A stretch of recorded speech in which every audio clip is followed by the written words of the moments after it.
Buenos días.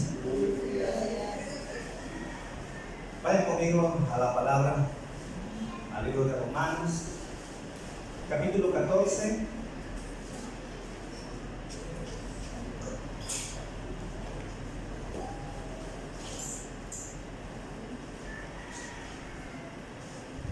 Romanos capítulo 14 nos narra un problema que estaba existiendo en la iglesia primitiva. Había mucha gente que se estaba convirtiendo, no solamente judíos, sino personas que no pertenecían a la nación de Israel. Pero una vez que llegaban a Cristo, que llegaban a la iglesia, había el problema de que si había que hacer ciertas cosas todavía, si los cristianos debían de cumplir con ciertas costumbres. Entonces se levantó una especie de polémica de saber hasta dónde el cristiano es libre en las cosas del Señor, qué cosas somos libres y en qué otras áreas no estamos atados. Y Romanos capítulo 14, casi todo el capítulo, no lo vamos a leer, solamente vamos a leer hasta el versículo 8, pero ustedes lo pueden leer en su casa. Nos narra ese problema que había de entender cuál era nuestra libertad que nosotros tenemos, hasta dónde nosotros estamos obligados a cumplir ciertas cosas. Prácticamente el problema está en que hay áreas grises en la palabra de Dios en donde la Biblia no da una prohibición, no nos prohíbe, y entonces de repente no sabemos si es bueno o es malo. Bueno, hay un área dentro de nuestra libertad cristiana, que es lo que vamos a ver, que es nuestra libertad de conciencia. Ese es el tema que vamos a estar tocando este domingo y el domingo que viene, sobre esa libertad de conciencia, cómo es que Dios la usa en nuestras vidas para poder discernir entre esas áreas grises que de repente no sabemos si son buenas o son malas, ¿verdad? Que la palabra de repente no tenemos una prohibición rotunda. Y dice Romanos capítulo 14 versículo 1, dice: recibid al débil en la fe, pero no para contender sobre opiniones, porque uno cree que se ha de comer de todo, otro que es débil come legumbres. El que come no menosprecia al que no come, y el que no come no juzgue al que come, porque Dios le ha recibido. ¿Tú quién eres que juzgas al criado ajeno? Para su propio Señor está en pie o cae, pero estará firme, porque poderoso es el Señor para hacerle estar firme. Uno hace diferencia entre día y día, otro juzga igual todos los días. Cada uno esté plenamente convencido en su propia mente. El que hace caso del día lo hace para el Señor, y el que no hace caso del día para el Señor no lo hace. El que come para el Señor come, porque da gracias a Dios, y el que no come para el Señor no come y da gracias a Dios. Porque ninguno de nosotros vive para sí y ninguno muere para sí. Pues si vivimos, para el Señor vivimos, y si morimos, para el Señor morimos. Así pues, sea que vivamos o que muramos, somos del Señor. Para algunos le daban importancia a los días, para otros no era importante los días. Para algunos era importante lo que se comía, para otros no era importante lo que se comía. Entonces existían áreas grises dentro de la iglesia en donde se levantaba la polémica si era correcto comer carne, sobre todo carne que era sacrificado a los ídolos, y otros decían que no era ningún problema, porque al final de cuentas era comida. Bendecíamos los alimentos y con acción de gracias se tomaban los alimentos. Pero eso despertó división dentro de la iglesia. Y de alguna manera, dentro de la iglesia hoy en día siguen existiendo áreas grises, áreas en donde no sabemos si es bueno o es malo. Entonces, dentro de esa libertad cristiana, que no vamos a tocar, sino vamos a tocar un subpunto de esa libertad cristiana, que es la libertad de conciencia. Libertad de conciencia. ¿Está bien? Vamos a dar gracias. Señor, esta mañana quiero darte muchas gracias y te pido, Señor, que tú nos enseñes, nos ilustres, Padre, a través de tu palabra, Señor, la importancia que tiene, Señor, nuestra mente, nuestra conciencia en esas áreas que de repente, Señor, no sabemos si son buenas o son malas, Señor. Pero queremos, Padre, que esta mañana, Señor, podamos entender esa libertad que tú nos has dado, Señor. ¿De qué nos has hecho libres, Señor? Y cómo usar esa libertad de conciencia con mi hermano, con mi prójimo. ¿En qué manera yo lo relaciono con la familia, con el esposo, con la esposa? Y en particular, Señor, cómo esa libertad de conciencia, Señor, la llevamos a cabo dentro de la iglesia, Señor. De tal manera, Señor, que podamos entender esta área, Señor, de nuestra conciencia, Señor.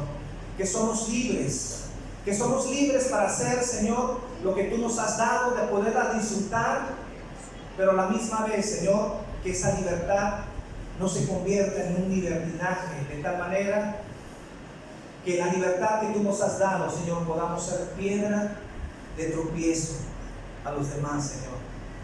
Te pido, Padre, que esta mañana tú nos enseñes a andar en esa libertad, Señor. Danos esa sabiduría, danos ese entendimiento, Señor.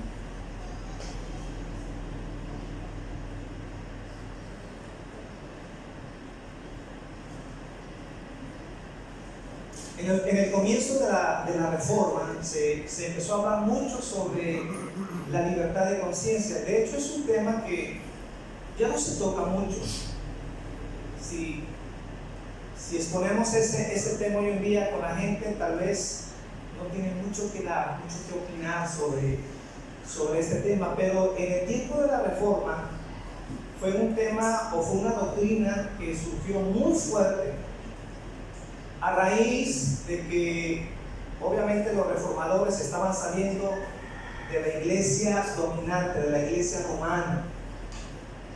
Y quiero citar lo que sucedió en el año 1521 en la Dieta de Worms, cuando se le pide a Martín Lutero que se retractara de sus enseñanzas, de todo lo que él estaba enseñando, que básicamente su enseñanza radicaba en que el cristiano solamente puede ser salvo por gracia, que el cristiano de ninguna manera obtiene su salvación a través de las obras, a través de la venta de indulgencias. Decía Lutero, no, la única manera en que la gente se puede salvar es mediante un acto de gracia de Dios.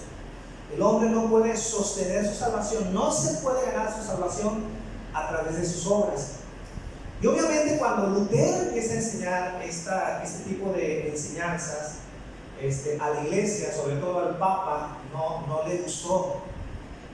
Porque obviamente parte de las ganancias que tenía la iglesia era la venta de indulgencias, ¿verdad? Se obtenía el perdón de los pecados a través de una compra.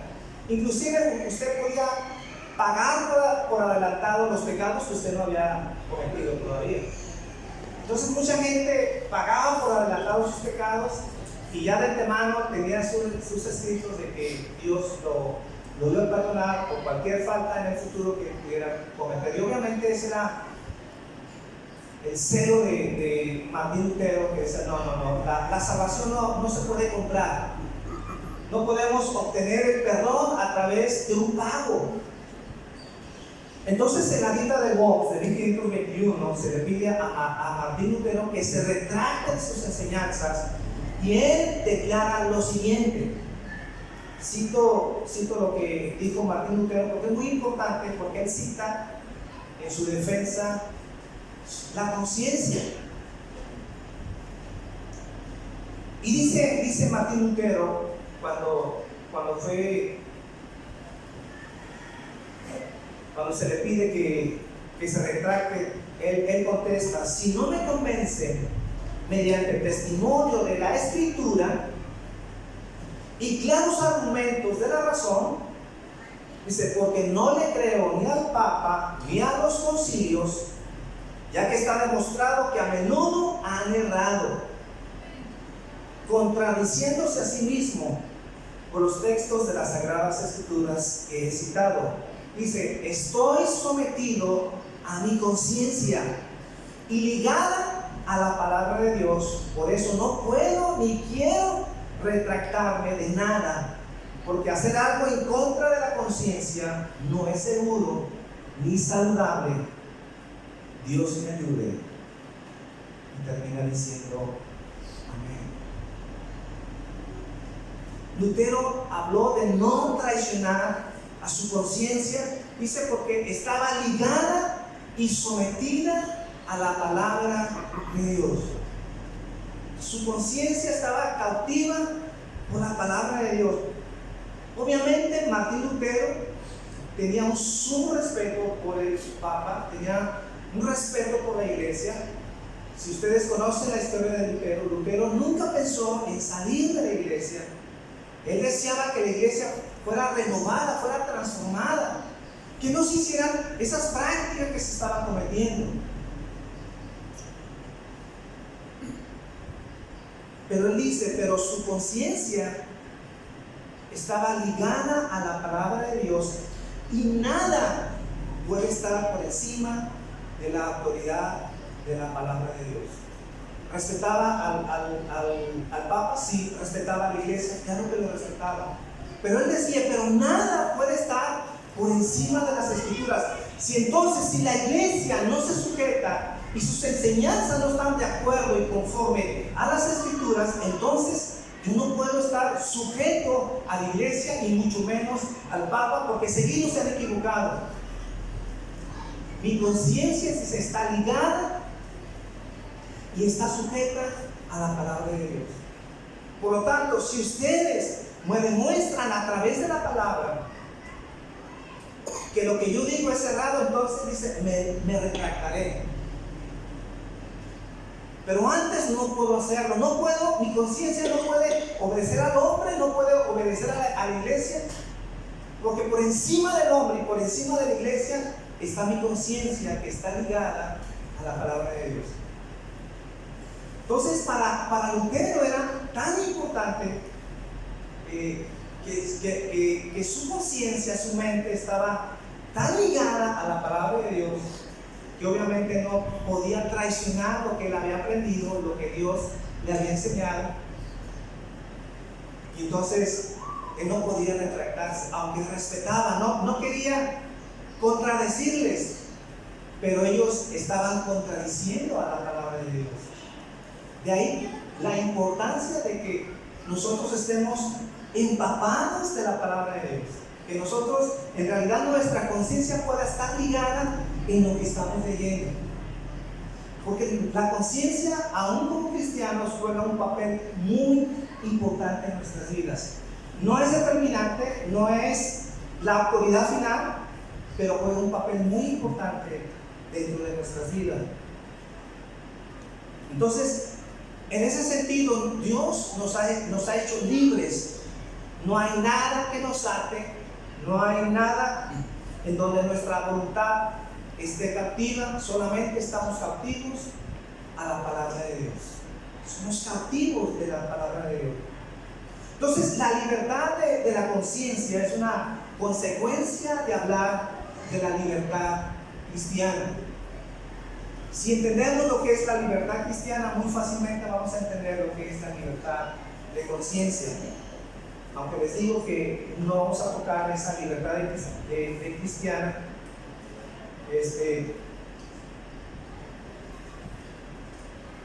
Pero acuérdense bien que en el tiempo de los apóstoles había el problema de esa libertad de conciencia en donde se decía, bueno, un cristiano, una vez salvo, debería de circuncidarse o ya no tiene que circuncidarse. ¿Debían de guardarse las fiestas o de abstenerse de ciertos alimentos? Entonces, los cristianos, cuando empezaron a tener ese tipo de problemas, en primer lugar ellos empezaron a entender cuál era la libertad con la cual Cristo nos hizo libres. ¿Cuál es esa libertad? Entonces, en primer lugar, esa libertad está basada en la obra y en la persona de Jesucristo. Somos libres a causa de Jesucristo. Y solamente quiero citar rápidamente de que hemos sido libres para que podamos ubicarnos sobre esa libertad de conciencia. ¿De qué hemos sido libres? Bueno, a lo largo de las Escrituras podemos encontrar que nuestra libertad consiste de ser libres del pecado. Dios nos ha hecho libres del pecado, de la ira condenatoria de Dios, de la severidad y de la maldición de la ley. También dice que nos ha librado de este presente siglo malo, de la esclavitud de Satanás y del dominio del pecado. También nos ha hecho libres del aguijón de la muerte y de la victoria sobre el sepulcro y la condenación. Y hemos sido libres con el propósito de tener libre acceso a Dios y de rendirle obediencia a Dios absoluta. Libres para tener comunión con Dios. ¿Están ahí? Entonces, nos ha hecho libres el Señor, sí, de todas esas áreas que hemos estado hablando. Tal vez algún día toque este tema, pero más o menos podemos ubicarnos de que hemos hecho libres, de que hemos sido libres.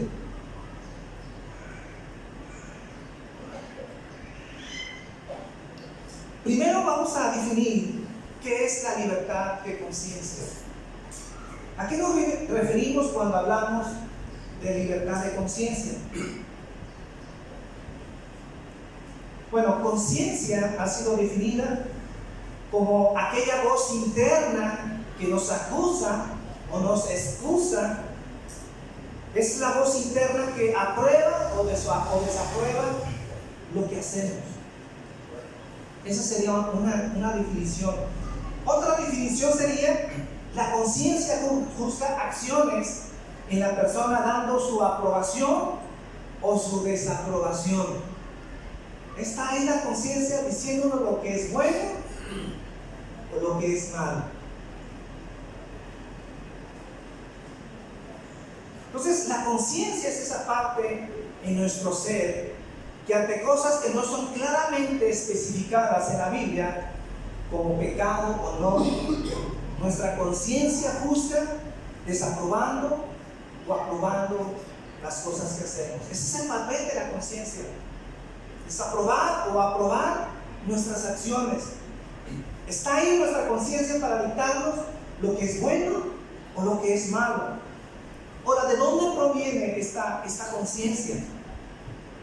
Bueno, esta conciencia en primer lugar proviene de ser hechos a la imagen de Dios. Eso significa que todo ser humano, toda persona, todo bebé que ha nacido, todos poseemos una conciencia. Eso es algo que por naturaleza Dios ha puesto en nuestro ser. Entonces, no hay ningún ser humano que no diga que no tiene conciencia. Todos tenemos conciencia. Algunos, la conciencia está totalmente ligada a la palabra de Dios porque se han expuesto a la palabra de Dios, pero hay otros que su conciencia posiblemente no sirva de mucho. Y ya explicaremos un poquito más adelante el problema que tiene la humanidad con la conciencia. Entonces, Dios ha puesto su ley en nuestros corazones para los creyentes o no creyentes. Dios lo ha puesto ahí. Y somos capacitados, creyentes y no creyentes, para juzgar entre las cosas que se aprueban que son buenas o que son malas.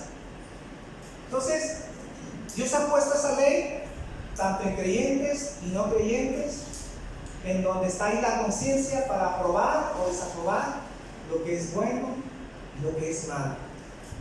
Entonces, la conciencia es de naturaleza divina o de procedencia divina.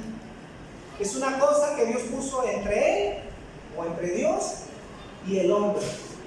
La conciencia es la parte intermedia que hay entre Dios y el hombre. Y es como un árbitro para dar sentencia y pronunciar al hombre, pronunciar al hombre a favor o en contra. Ahí está la conciencia como un árbitro. Ahora, aunque la conciencia es una parte de nuestro ser que hace juicio entre lo bueno y lo malo, sin embargo, nuestra conciencia no es el juez final que determina si algo es bueno o no. No es el juez final. ¿Por qué? En primer lugar, dentro de los incrédulos, que también tiene conciencia que Dios depositó sus leyes en sus corazones, que hasta cierto punto pueden discernir entre lo bueno y lo malo, pero no puede ser el juez final, porque los incrédulos que están sumergidos en el pecado, su conciencia, dice la Biblia, ha sido cauterizada, ha sido descompuesta, no funciona como debería de funcionar. ¿Está ahí la conciencia? Sí, está ahí, pero no puede ser el juez final. ¿Y por qué no puede ser el juez final? Porque el hombre que no tiene a Dios se ha encargado de distorsionar la conciencia.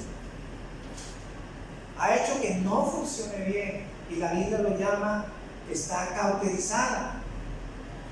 Por ejemplo, dice en 1 Timoteo 4:1, pero el Espíritu dice claramente que en los postreros tiempos algunos apostatarán de la fe. Apostatar, una palabra muy importante. Casi siempre lo hemos definido como que alguien que niega, que se retira, una persona que deja la fe. No, apostatar, su primera definición es la persona que está en contra de la fe y que hace una revuelta en contra de Dios. Un apóstata no es, como a veces definimos, la persona que deja de creer en Dios y entonces regresa al mundo. No, un apóstata es la persona que está en contra de las cosas de Dios y hace que las cosas incita a que las personas no crean en Dios. Ese es un apóstata en realidad. Porque si no entendemos esta palabra, muchos se confunden. Bueno, entonces las personas que creen en Dios y han sido salvas, entonces pueden regresar al mundo. Bueno, es que está mal definida la palabra apóstata. Porque un apóstata tiene más que ver con su corazón perverso y malo, que no quiere las cosas de Dios, que no quiere someterse a las cosas de Dios, porque no le interesan las cosas de Dios.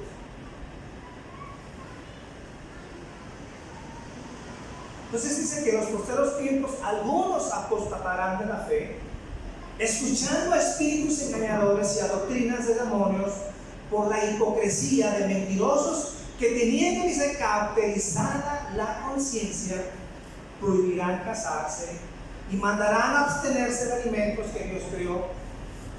Entonces dirán, no, esto es malo, está prohibido casarse, está prohibido comer ciertos alimentos, tenemos que guardar ciertos días, porque su conciencia ha sido cauterizada y porque en realidad no quieren hacer las cosas de Dios. No les interesa hacer las cosas de Dios. Por ejemplo, estas personas que tienen cauterizada la conciencia no puede ser el juez final porque pueden ver mal el adulterio. Personas que no son temerosas de Dios, puede ser que digan, el adulterio está mal. Pero posiblemente esa misma persona que dice que el adulterio está mal,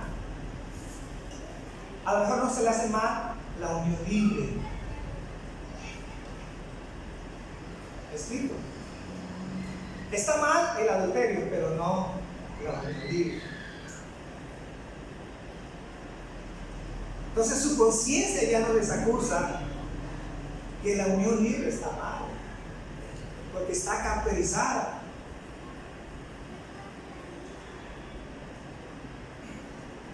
Ahora, ¿qué de aquellas personas que tienen la ley grabada en su corazón? Aquellos que han sido transformados por Dios. ¿La conciencia es el juez final? No, tampoco es el juez final. ¿Por qué? Porque aún como cristianos, como hemos enseñado, aún siendo cristianos, seguimos batallando con la carne. No hay nadie de aquí, por mucho que busque a Dios, que tenga una santidad perfecta, que no falle. Antes bien reconocemos nuestras debilidades, que somos dependientes de Dios, que más que nunca necesitamos de Dios para ser transformados, para ser como Él es. Y sabemos que si no es por su ayuda y por su gracia, jamás llegaremos a ser como Él es. Entonces seguimos batallando con la carne, y aún el cristiano puede ser desviado por sus pasiones.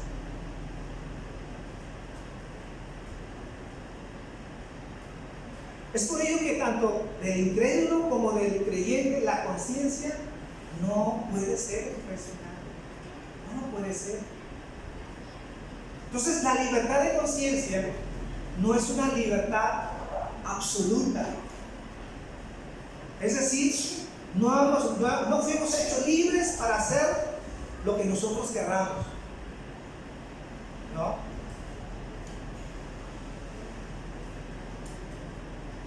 Entonces, nuestra libertad de conciencia está sujeta y debe estar ligada, como dijo Martín Lutero, a la palabra de Dios. Sujetas y ligadas a la palabra de Dios. Entonces, nuestra libertad de conciencia es una libertad gobernada por la palabra y los mandamientos y la ley de Dios.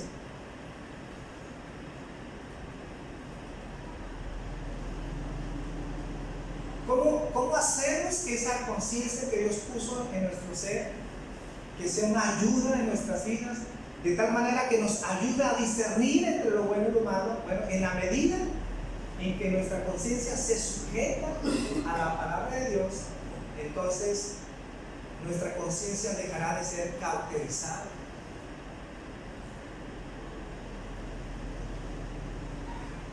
Entonces la conciencia debe estar ligada y sujeta a la palabra de Dios.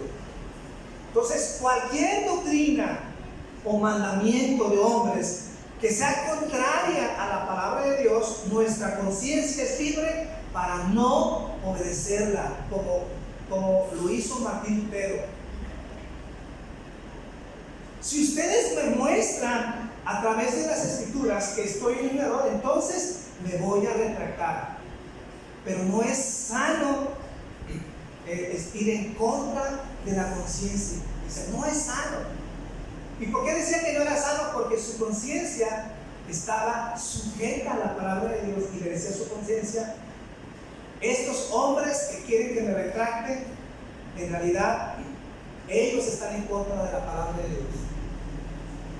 Pero al menos que ellos me demuestran a través de las Escrituras, yo me voy a retractar.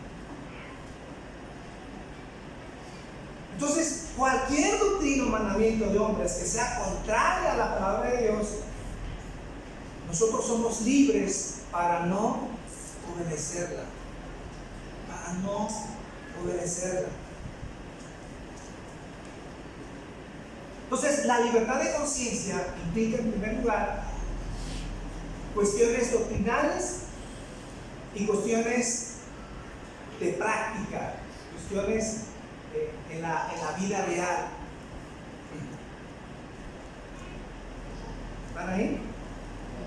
Por ejemplo, si alguien nos dice, si alguien nos dice que Jesucristo no es Dios, entonces debemos de rechazarlo, porque la Biblia dice claramente que Jesucristo es Dios, igual al Padre en esencia y en deidad. Es igual al Padre. ¿Y por qué nosotros tenemos que rechazar eso? Porque nuestra conciencia no es por opinión personal, por opinión del pastor, sino porque estábamos sujetos a la palabra de Dios y hemos aprendido a través de las Escrituras que Cristo posee la misma esencia que el Padre. Y por lo tanto, cualquier doctrina que esté en contra de lo que enseña la palabra de Dios, entonces tenemos la libertad, nuestra conciencia, de rechazarla.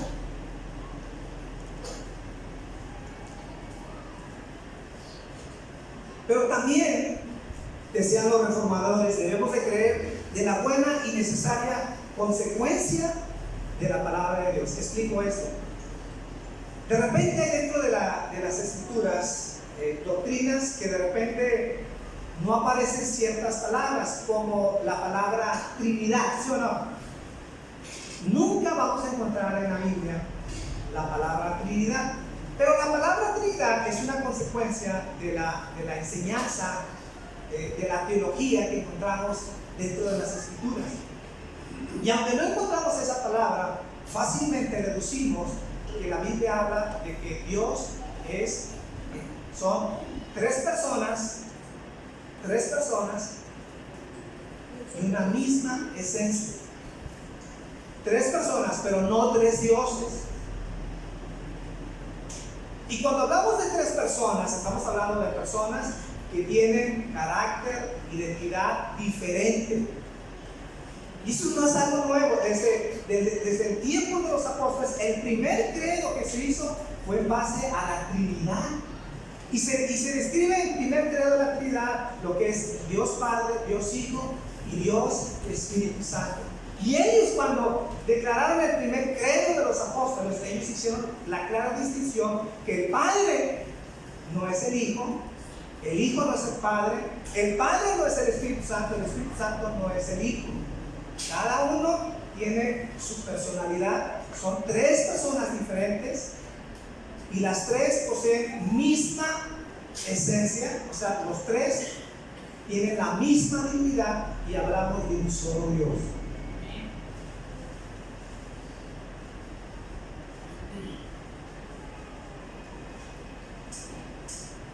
Bueno, ese es un tema que ya lo vimos y profundizamos mucho. Pasamos más de 3 meses hablando sobre la Trinidad. Entonces, así que libertad de conciencia implica en primer lugar creer lo que Dios ha revelado explícitamente y por buena y necesaria consecuencia, y lo que de ella se deriva.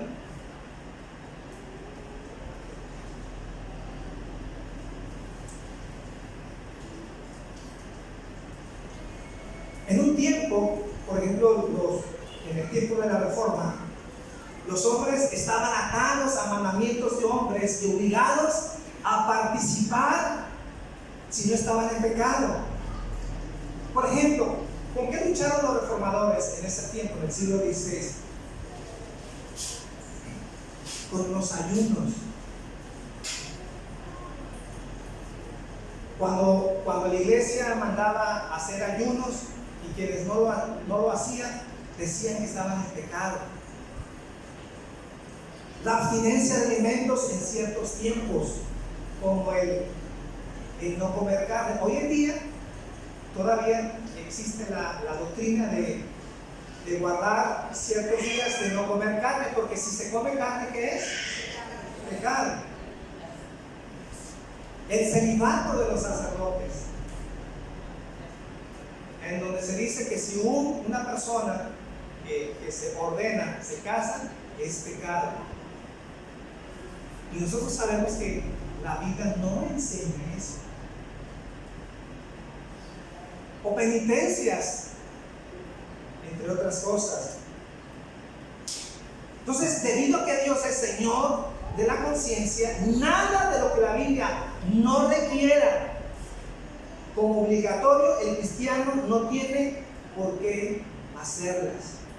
No tiene por qué hacerlas. Pero hay otras cosas que sí son obligatorias, como el día del Señor. Yo he enseñado y he insistido porque eso se ha perdido. El día del Señor que no es otra cosa que el domingo se ha tomado como opcional. Es como un volado. ¿Iré a la iglesia o no iré a la iglesia? ¿Me quedaré en la casa o iré a la iglesia? ¿Será necesario ir a la iglesia? No. El día del Señor es algo obligatorio, que hacemos no por servilismo, no porque sintamos atados a hacerlo, sino porque el que viene lo hace con una devoción y una gratitud de que es el día para gozarnos con el Señor, y que no es una opción no venir.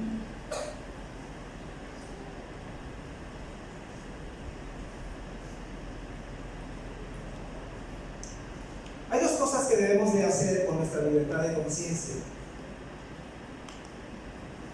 En primer lugar, los miembros, cada uno de nosotros, debemos tener una fe práctica basada en las Escrituras. En otras palabras, lo que hacemos, lo que realizamos, lo que creemos, es porque viene en la palabra de Dios. Entonces hacemos lo que hacemos porque lo marcan las Escrituras. Pero hacerlo simplemente por una fe ciega es traicionar nuestra libertad de conciencia que Dios nos ha dado. No hacemos las cosas como el bodas. Ni decimos que creemos algo cuando ni lo entendemos.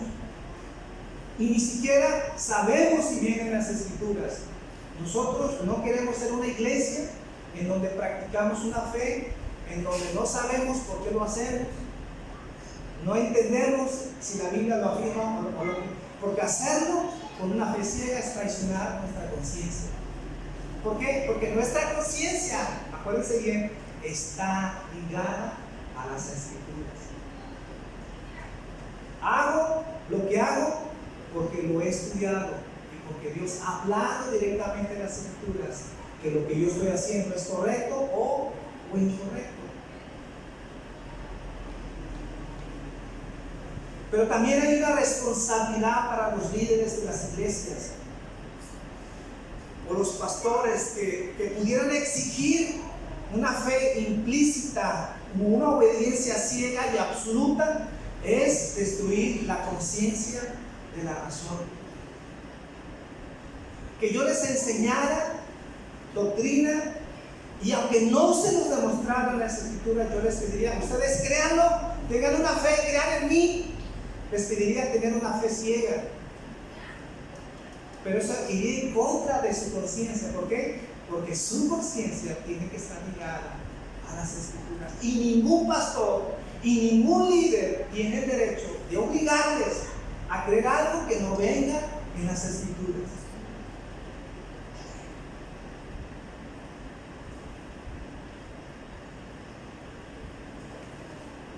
Entonces, resumo lo que acabo de decir en esta hora.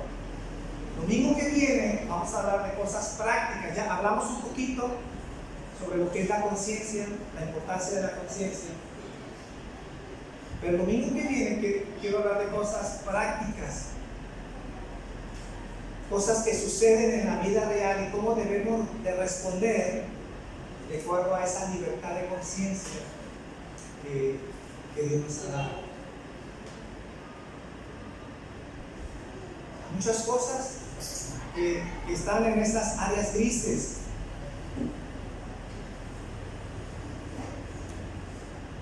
Hay muchas.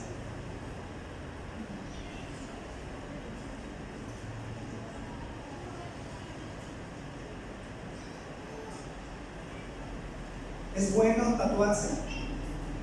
¿Es malo tatuarse? ¿Qué dice la Biblia? Entonces, ¿cómo juzgamos eso? ¿Es un punto polémico? Sí. Hay quienes dicen que no es correcto, sí. Hay quienes dicen que no es malo, ¿sí? Entonces, en esas áreas grises es en donde nuestra libertad de conciencia actúa. ¿Y cómo la Biblia nos dice que debemos actuar ante esos hechos. ¿Se acuerdan que yo les enseñé a finales del año la importancia de venir bien vestidos? Yo les dije, ¿saben qué? Usen sus atavíos de tal manera que vienen aquí a adorar a Dios. No venimos a una moda, no venimos a una pasarela, no venimos a presumir nuestras compras. Venimos de tal manera que nuestro atuendo hable que venimos a adorar a Dios. Y yo les pedí una cosa. Yo les dije, de preferencia, traten de venir en falda, ¿sí o no? Traten de no usar pantalones, pero déjenme decirle, el pantalón entra dentro de esa libertad de conciencia. Si alguien quiere con pantalones,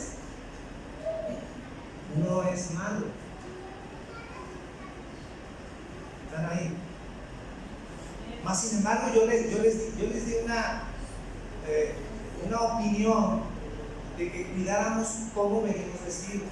Ahora, ¿alguien puede usar pantalones? Ok, pueden usar pantalones. Me gustaría más que viniéramos en falda, por muchas razones.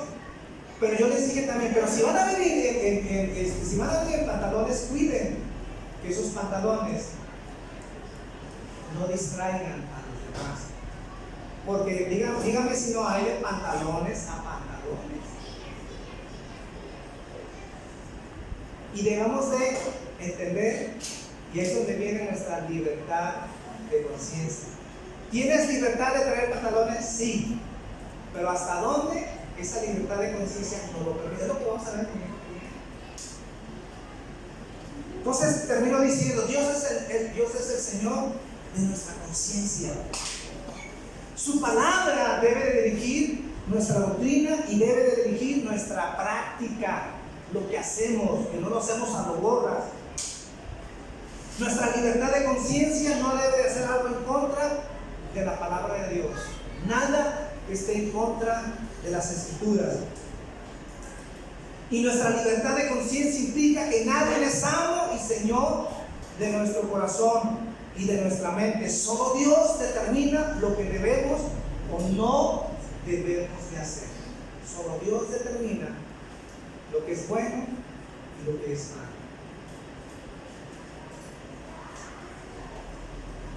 Amén.